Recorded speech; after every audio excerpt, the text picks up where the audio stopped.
नमस्कार प्यारे बच्चों, स्वागत है आपका हमारे चैनल पर। जैसा कि आप सभी जानते हैं कि इस वर्ष एनसीईआरटी ने कक्षा 9 की हिंदी की पाठ्य पुस्तक बदल दी है, जिसका नाम अब गंगा है। तो सीबीएसई और अन्य राज्यों में यह इसी सत्र से लागू हो चुकी है और कुछ राज्यों में अभी अगले वर्ष से ये लागू हो जाएगी। तो इस पुस्तक में भी पहली पुस्तक की तरह, क्षितिज पुस्तक की तरह, इसमें भी गद्य खंड और काव्य खंड 2 पार्ट में ये पुस्तक है और इसमें 7 पार्ट शुरू के जो हैं वो गद्य खंड के हैं और उसके बाद 5 पार्ट इसमें काव्य खंड के हैं। तो आज हम जो काव्य खंड का पाठ है, पाठ 8, रैदास के पद का यहाँ पर अध्ययन करेंगे। संत रैदास जी के इन पदों में प्रभु के प्रति अपनी अनन्य भक्ति और अटूट प्रेम को बहुत ही सुंदर प्रतीकों के माध्यम से समझाया गया है। यदि आप परीक्षा में पूरे अंक लाना चाहते हैं और इन पदों को हमेशा के लिए दिमाग में बिठाना चाहते हैं तो इस वीडियो को अंत तक पूरा जरूर देखिएगा। चलिए शुरू करते हैं। मित्रों, पदों को समझने से पहले थोड़ा सा कवि परिचय जान लेते हैं, कवि के बारे में जान लेते हैं। रैदास जो है, रैदास नाम से विख्यात संत रविदास जी का ही नाम रैदास है। इनका जन्म काशी जो वाराणसी है, वाराणसी में हुआ था और उनका जीवन काल 15वीं शताब्दी लगभग सन 1388 से 1518 के बीच में माना जाता है। रैदास संत कवियों में गिने जाते हैं। उन्होंने बाह्य आडंबरों का खंडन कर मन की शुद्धता और आंतरिक भक्ति को ही सच्चा धर्म माना है। तो रैदास ने अपनी काव्य रचनाओं में सरल व्यवहारिक ब्रज भाषा का प्रयोग किया है, जिसमें अवधी, राजस्थानी भाषा, खड़ी बोली और उर्दू फारसी के शब्दों का भी उसमें मिश्रण मिलता है। उनकी सरल ब्रज भाषा में लिखी भक्ति रचनाएं आदि श्री गुरु ग्रंथ साहिब में भी शामिल हैं और वे आज भी समानता, प्रेम और भाईचारे का संदेश देती हैं। उनकी रचनाएं जो रैदास वाणी में संकलित हैं, कभी कोई पूछे कि रैदास जी की रचनाएं किसमें संकलित हैं, तो रैदास वाणी में इनकी रचनाएं संकलित। हमारे कक्षा 9 के पाठ्यक्रम में रैदास जी के 2 पद दिए गए हैं। 2 पद यहाँ पर हैं। पहले पद में बताया गया है जैसे चंदन पानी, दीपक बाती और मोती धागा, बादल मोर का जो संबंध है वो अटूट होता है, वैसे ही भक्त से उसके आराध्य अलग नहीं हो सकते। इस पद में अनन्य भक्ति और आराध्य के प्रति समर्पण का भाव प्रकट होता है। जो दूसरा पद है, दूसरे पद में भी आराध्य से भक्त का अटूट नाता व्यक्त किया गया है। वह तीर्थ और व्रत छोड़ सकता है पर प्रभु चरणों की भक्ति नहीं छोड़ सकता। यह पद निष्ठा, विश्वास और अडिग भक्ति को व्यंजित करता है। आइए रैदास के पद हम देखते हैं। पद यहाँ पर जो पहला पद हमारे सामने है, ये देखिए पुस्तक में दिया गया है पहला पद। तो यहाँ पर लिखा है 1 नंबर, तो मतलब पहला पद है। इसको पढ़ने का हम प्रयास करते हैं। प्यारे बच्चों, पहले पद में रैदास जी की ईश्वर के प्रति अपने अटूट और अनन्य संबंध को यहाँ पर बता रहे हैं और वे कहते हैं, पहली लाइन में देखिए, कहते हैं, अब कैसे छूटे राम रट लागी। संत रैदास जी कहते हैं कि हे प्रभु, मेरे मन में जो आपके नाम की रट आदत लग गई है वह अब कैसे छूट सकती है। अब कैसे छूटे, अब कैसे छूट सकती है। राम रट लागी, राम राम रटने की जो आदत लग गई है मुझे, आपके नाम की रट लग गई है, वह अब कैसे छूट सकती है। अर्थात अब वो आदत मेरी नहीं छूट सकती है। अब मैं हमेशा आपका ही नाम रटना चाहता हूं। आगे है, प्रभु जी तुम चंदन हम पानी। हे प्रभु, आप चंदन हैं, आप चंदन हैं। आपने सुना होगा, चंदन की लकड़ी को घिसते हैं पानी में और फिर उसका तिलक लगाते हैं, बड़ा सुगंध वाला वो तिलक होता है। तो प्रभु जी तुम चंदन, हे प्रभु आप चंदन हैं और हम पानी, मतलब मैं पानी हूं। आप चंदन है, मैं पानी हूं। जैसे चंदन के संपर्क में आने से पानी के अंग अंग में सुगंध आ जाती है, तो यहां पर वैसे ही जाकी अंग अंग बास सुहानी। बास होता है सुगंध, सुगंध किसी प्रकार की भी गंध को बोलते हैं बास। बास सुगंध समानी, समा गई है मेरे भीतर। तो क्या है, जैसे चंदन के संपर्क में आने से पानी के अंग अंग में सुगंध समा जाती है, वैसे ही मेरे भीतर भी आपकी भक्ति है, ईश्वर आपकी भक्ति की सुगंध समा गई है। फिर आता है, प्रभु जी तुम घन बन हम मोरा। हे प्रभु, आप आकाश के काले घन हैं। घन होता है बादल, घन का मतलब होता है बादल। प्रभु जी तुम क्या हो, बादल हो। बन हम मोरा, आप बादल बने हुए हैं। आप क्या हैं, आकाश के काले बादल हैं और मैं बन मतलब जंगल, जंगल का मोर हूं। मैं क्या हूं, जंगल का मोर हूं। और मोर बादलों को देखकर नाचने लगता है। जैसे बादलों को देखकर मोर नाचने लगता है, वैसे ही मैं आपको देखकर खुशी से नाच उठता हूं। जैसे चितवत चंद चकोरा, जैसे चितवत, जैसे चकोर पक्षी, चंद चकोरा, चकोर जो पक्षी होता है वो लगातार चांद को देखता रहता है।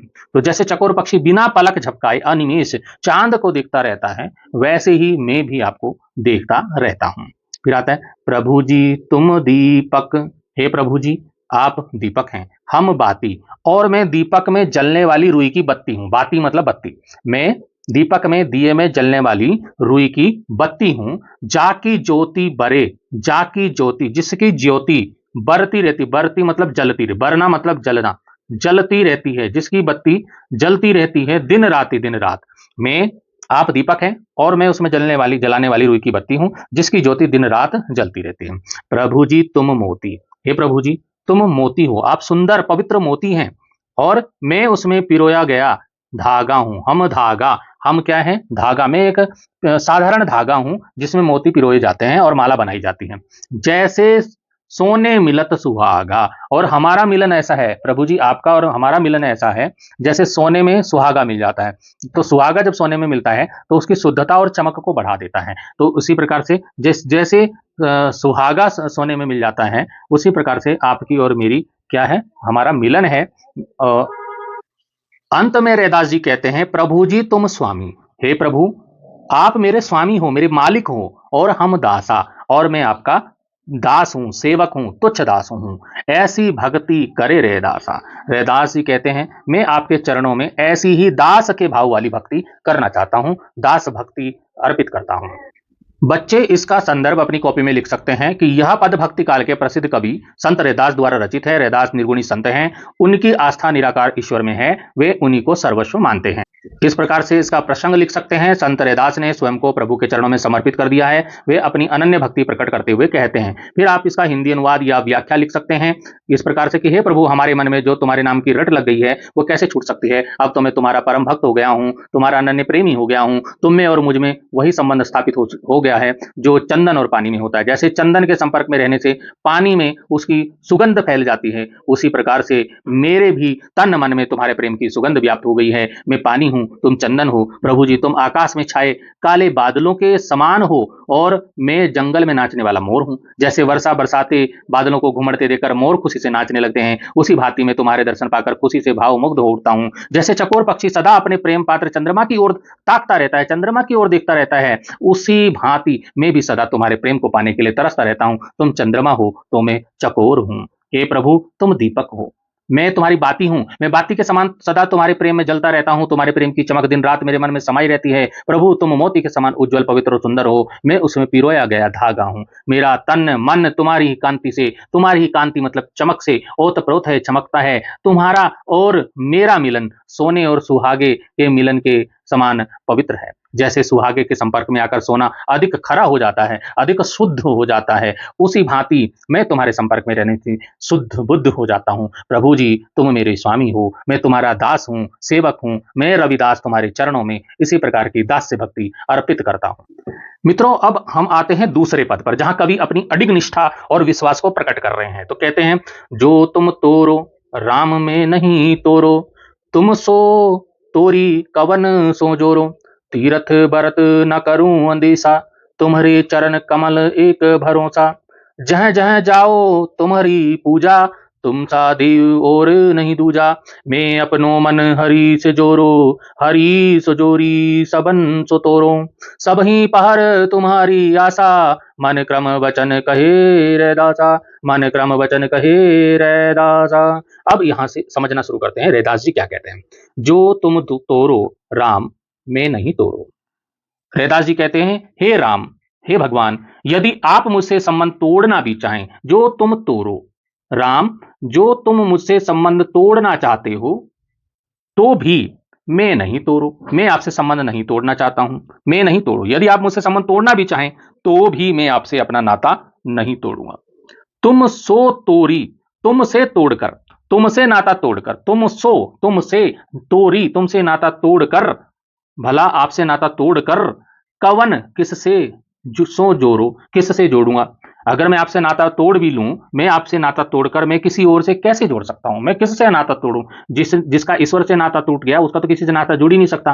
तो तुम सो तोरी कवन सो जोड़ो, तुमसे नाता तोड़कर मैं किससे जोड़ सकता हूं। तीरथ बरत न करूं अंदेशा। तीर्थ, तीर्थ होता है तीर्थ यात्रा, तीर्थ यात्रा करते हैं हिंदू लोग, तीर्थ यात्रा करने जाते हैं। तो तीर्थ, तीर्थ यात्रा या व्रत, व्रत करते हैं, व्रत, व्रत उपवास या फास्ट जिसको बोलते हैं आप, ठीक है ना। तो व्रत ना करूं, तो मेरी इच्छा है ही नहीं कि मैं तीर्थ यात्रा पे जाऊं या व्रत उपवास करूं, ऐसी कोई मेरी इच्छा नहीं है, और ना ही मुझे इसका अंदेशा है, ना ही मुझे इसकी चिंता है। अंदेशा मतलब चिंता।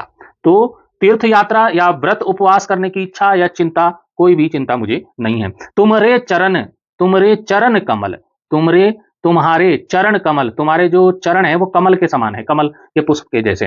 तो तुम्हारे आपके जो चरण कमल है प्रभु, मुझे तो केवल आपके चरण कमल, कमल रूपी चरणों पर ही एक भरोसा है, पूरा भरोसा है। मुझे तो एक भरोसा, जो भरोसा किस पर है? आपके चरण कमलों पर ही भरोसा है, और किसी का भरोसा मुझे है ही नहीं।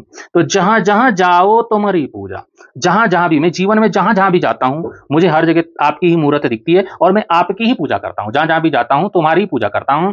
तुम सा देव और नहीं दूजा, तुम जैसा देव, तुम जैसा देवता, ईश्वर, भगवान और नहीं है, दूजा मतलब दूसरा, दूसरा कोई नहीं है आपके जैसा इस संसार में, दूसरा कोई भी देव नहीं है राम। मैं अपनो मन हरि से जोड़ो, मैं मतलब मैंने अपना मन हरि से, ईश्वर से, भगवान से जोड़ लिया है। मैंने अपना मन किससे जोड़ लिया है? ईश्वर से, भगवान से, हरि से, राम से जोड़ लिया है। और हरि सो जोड़ी, और हरि से जोड़ करके, हरि से, भगवान से जोड़ करके, भगवान से अपना मन जोड़ करके, सबन सो तोड़ो, सबसे रिश्ते नाते, झूठे रिश्ते नाते, सबसे मैंने नाता तोड़ दिया है, सबसे तोड़ दिया है, भगवान से जोड़ दिया है और सबसे झूठे रिश्ते नातों से नाता तोड़ दिया है। मैं सब ही पहर, हर समय, सब ही पहर, सारे पहर जो पहर होते हैं, जैसे दो पहर, ऐसे शाम को भी एक पहर होता है, रात का भी पहर होता है। तो ऐसे मतलब हर समय, सभी प्रहर, सभी प्रहर, हर समय, दिन रात, सभी समय मुझे तुम्हारी आशा, मुझे तुमसे ही आशा है। मुझे उम्मीद अगर किसी से है हर समय, तो वह प्रभु आपसे ही है। मैं किसी और से आशा करता ही नहीं, आपका ही सहारा मुझे है। तो रैदास जी कहते हैं कि मैं मन और कर्मों से, मन कर्मों से, मन से, कर्मों से, वचनों से, वचनों मतलब वाणी से, सबसे, मन से, क्रम से, वचनों से, पूरी तरह से आपकी भक्ति में लीन हूं, कहे रैदासा। रैदास जी कहते हैं कि हे प्रभु, मैं मन से, क्रम से, वचनों से, पूरी तरह से आपकी भक्ति में ही लीन हूं।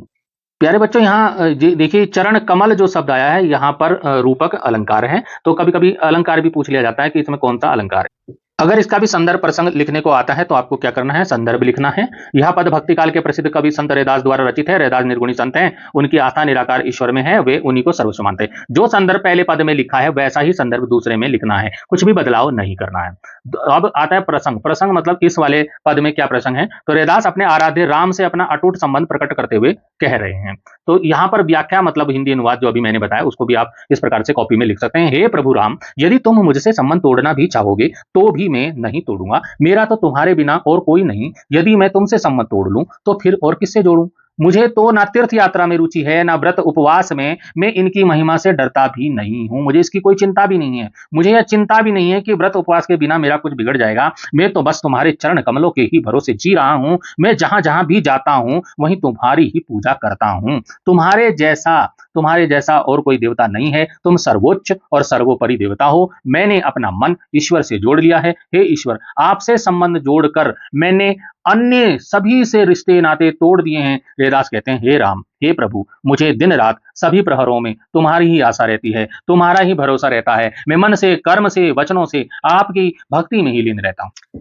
एक चीज विशेष बात मैं यहाँ पे आपके बताऊंगा कि रैदास की अनन्य भक्ति शब्द शब्द में छलकती है और झलकती प्रतीत होती है। दूसरा, संवाद शैली के कारण यह पद सजीव बन पड़ता है। यह बहुत ही अच्छा पद है जिसको समझने में भी आसानी होती है। रैदास के जो राम हैं वो दशरथ पुत्र राम नहीं है, वो निराकार ब्रह्म राम है, मतलब जिसका कोई आकार नहीं है। दूसरी बात, ब्रज भाषा यहाँ पर प्रयोग हुआ है और उसकी कोमलता और मृदुता प्रभावित करती है। और चरण कमल जैसे मैंने बताया था, यहाँ पर रूपक अलंकार है। और एक चीज और, यहाँ पर जहां जहां शब्द है, जहां जहां जाओ में, यहाँ पर अनुप्रास अलंकार या पुनरुक्ति प्रकाश अलंकार है।